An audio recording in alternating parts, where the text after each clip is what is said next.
আমার জন্য একটা উপহার এনেছে। কি উপহার দেখো, বল।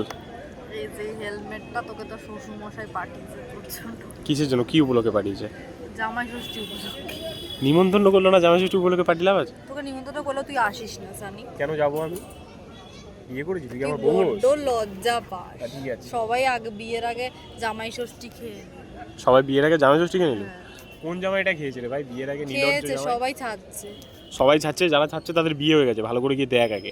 বিয়ে হয়নি ওরা। কে বললো তোকে বিয়ে হয়নি? ওদের হয়নি। তোকে বলেছে বিয়ে হয়নি? হ্যাঁ হয়নি। মানে মাথা খারাপ হলে কত রকম হয় নাকি, বিয়ের আগে আমি নাকি শ্বশুর বাড়ি যাবো?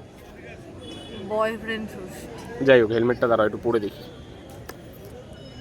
পর।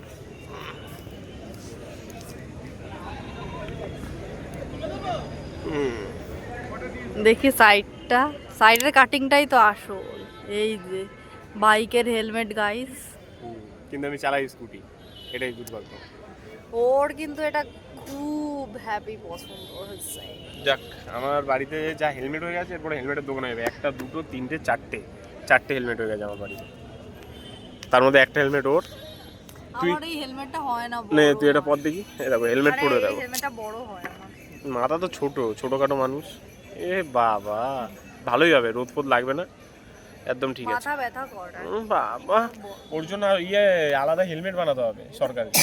আমার ভাইয়ের হেলমেটটা আমি পরি। তার মানে বুঝেছিস তুই কিরকম বাচ্চা সারা জীবন বাচ্চাই থাকি, বড় হতে পারবি না। যাই হোক, একটা জামাই ষষ্ঠীর খাওয়ার খরচা বাঁচিয়ে দিলাম কিন্তু। হ্যাঁ, চাপ নিবি না, দেখ পাগল, দেখ কেমন মাথা খারাপ।